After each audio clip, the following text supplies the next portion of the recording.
Hey everyone, welcome to a tutorial for how to do a quick social media strategy and Instagram grid template layout. And the reason we use an Instagram grid template layout is because it's really visual.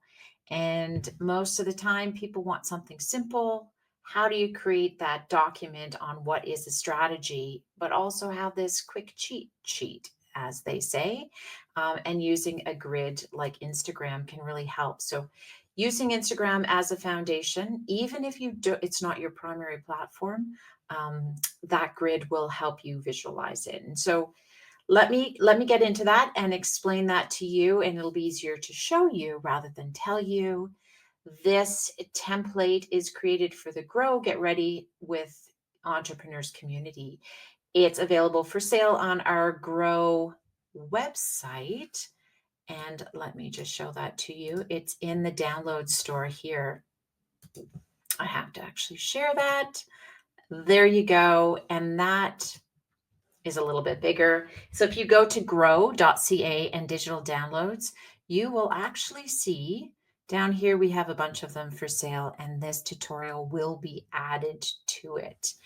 Now, if you are a Grow member, just be sure to log in, because this information, all of these templates, will be available to you in behind the portal. So that's part of your membership. And let's jump into it, because this is for entrepreneurs. Even if you're not a marketing person, if you're a marketing person, this is great. It's an opportunity for you to use it.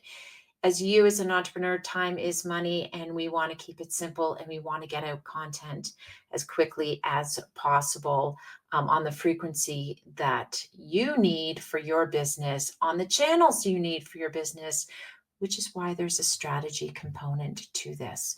So let's jump right on over to what that looks like. And when you go to Canva, and that's what this is built on, if you haven't had a chance to do it yet, and you get that link, that template link, you will create a copy of it on your Canva. Just make sure you have your Canva account open. And if your Canva account open in a certain browser, make sure you're in that browser before you do this. And so you'll see this and scroll down and basically view the template. You'll see it a little bit different because you'll want to make a copy, and then it's yours. And we can jump right into creating that. This is what you're going to see when you go in. It's the social media strategy. Now, because I'm in edit mode, I can play around with this, but you also, on your own copy, you can change this out. Put your name up here. However, make it your own. Put in a logo right there, is what I would suggest, so that you get inspired with your logo. And then the overview. The overview is a bit about who you are, what you want to achieve with social media, maybe your primary audience, mission statement, your value added proposition. It's just your quick one, not more than 3 or 4 sentences. The second section is your platform. So what's your primary? 1 or 2 maximum. That's the one you're going to be posting to the most. And then put in your secondary one also. Put a highlight of what key audiences. Like, for instance, if you're on Instagram as your primary, you might have more residential, for example, and maybe commercial on LinkedIn. So just for yours, keep it primary and secondary, and talk to what audience. It'll be a quick reference for you.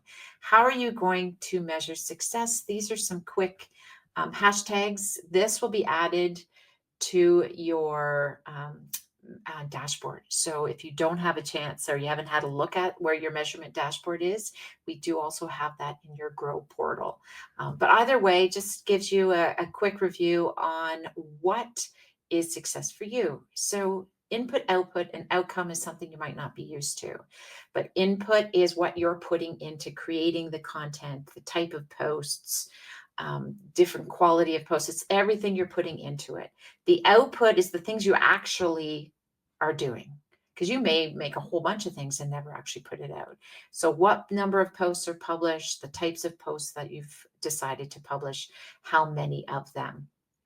And then the outcome. What did you get? What is your final achievement? How many click-throughs, how many impressions, followers, things like that is your actual outcome from the work you've achieved. Now let's get into content. What are you going to talk about? Pillars is your key categories. This is quite often across all industries and all of my customers. It's over the years. This is mostly what people talk about. Right? They want to showcase the work they've done. Engagement, what kind of engagement, polls, things. How do you want to get your followers engaged? You need to talk about your company. They need to know a bit of history. So you're going to do that. And these are buckets of content, right? Promotion, promoting your business. They need to know what you actually do. How can they do business with you? High level education is the other one. And now this goes content beyond social media. This goes across your entire business. We're just going to put it here. And maybe this is the core of your strategy, and then you can branch out from there. And other content could be lead gen magnets, brochures, flyers, things like that. And they'll all fall into whatever pillar buckets you choose. So beside whatever pillar it is, you got that there. And then what's the goal? Why are you doing showcasing your company in the first place? Or what showcasing the work you've done? It's basically it's what you want to achieve with content in this category. So again, showcase. If you are in a company that works with large organizations and they want to see the work you've done, that could be a case study, for example, that would showcase your work.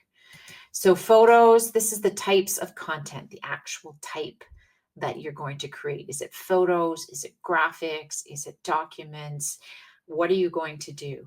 Case studies, as I'd mentioned, this is just an example, but basically you need to showcase the work you've done. Either way, it could be resharing a case study that's on your website. It could just be right in that social media platform, and you're going to put words around what you're going to talk about and how you're going to do it. And then I would say frequency, put in the percentage so that you know how much that should be sitting on your grid at any time or in your content publishing. So 40% showcase, you've realized that you need that many, and that's what your clients want to see.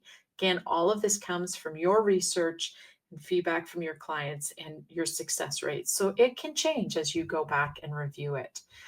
Engagement, same things, what you want to achieve. Provide information displaying partner community logos, social media only content, reference back to your website. Some of these are just tips, and it talks about the types of content we would put in as well. And maybe there's current partners. For example, it might not just be your participation, people that are following your platform. It could be engagement within your key stakeholders. So put that in as well.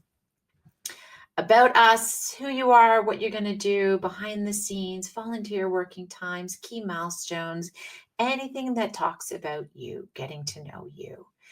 Frequency, again, will adjust to what you want.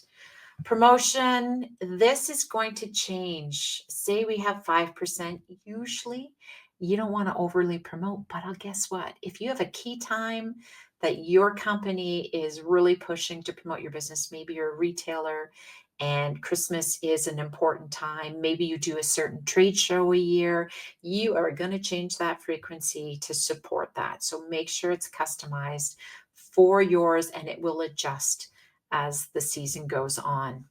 Education, trends, tips, inspiration, what you offer.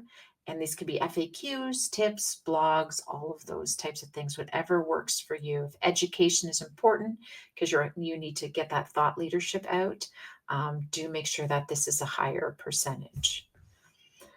Okay, so we have a strategy. That's it. That's your strategy. So overview, platforms, evaluation, then the type of content, the pillars, the goals, the types of content within each of those pillar buckets, and how you specifically are going to be strategic in creating content for that particular pillar. And now we have, using Canva, you can use these grids. So this is just an example of, say, an Instagram template that you can use. And now Instagram, we have updated this, it used to be square. Now it's more 4x3. Make sure you just update them as things change. So as these platforms do. And what you have to remember is what these are, and I'm going to show you an example, is you can upload a graphic and just drop it in here, and you're going to start to see your grid and use it as reference. And this, for example, is a bigger grid because you're going to want to see how the flow goes frequency over more than just your first few content pieces. This is for Reels. You can throw in some thumbnails here to get an idea, and then maybe even provide a link to the template that you're using. Because remember, this is your strategy. This is not your ongoing template. So I do recommend in Canva creating a folder that's just for all your social media, and then labeling those folders, whether it's Instagram post template, it's a LinkedIn post template, and have it all in a nice spot. Make sure you create this and have that there as well for quick reference every time you go to post. So this could be Facebook, for example. All right, so now we're going to jump into an example so you can see what I'm talking about. So what I like to do afterwards is just have this one pager and maybe even print it out. So for Scott Duncan, what we did, he was launching his new album. So we went through and updated the grid so he could have it specifically for that campaign, which is why, quick tip, even though you do this maybe at the beginning of the year, go back and revisit. Use this template for specific promotional campaigns. Here's some profile notes we made and some content notes. So we have the rhythm based on his strategy, coming soon album. Then there were some cool faces pictures, and that's just him random showcasing who he is, behind the scenes when the recording, a little bit of fun thing that showcases his personality, his new album. This is a graphic. It was a Grandpa and Me album. So it was a picture of a carousel of some of his pictures of him with his grandpa. And then we did Master Fiddle Theater. We did a whole series of videos to promote it. And then when he was out on the road doing his tour, we did some reels, and which came into his grid as well. So that piece is what happened. And then we just showcased a little bit more tips. You can do it this way. So see, this one's promotional. This is more of an about. And so he understood. So when I did this for him, he understood the kinds of images that we wanted to collect and why. So he's all about astronomy. So we plugged that in. This is engagement. He was part of this band at the time, and they brought him up. And so we engaged fans, collaborated also with the band that was performing at that day, showcasing some other work he did. And now this was his overall strategy. Do you see how all of a sudden now we can take those buttons and our buckets and then start to do these quick links, and you'll customize it based on whatever works for you, right? Okay, that is it. That's the quick tutorial. And now what I do want to show you is there are some other downloads. So if you're a GRWE member, it'll be in your portal. If you're not and you want to head over, there's a social media strategy template, which might help you get started before you even get into creating templates. We also have a social media calendar template that Emily made. And if you want to use a Google Docs instead of this, that's an option as well. Both of them have tutorials, and the links are there. Keep growing, keep putting that content out there, and all the best.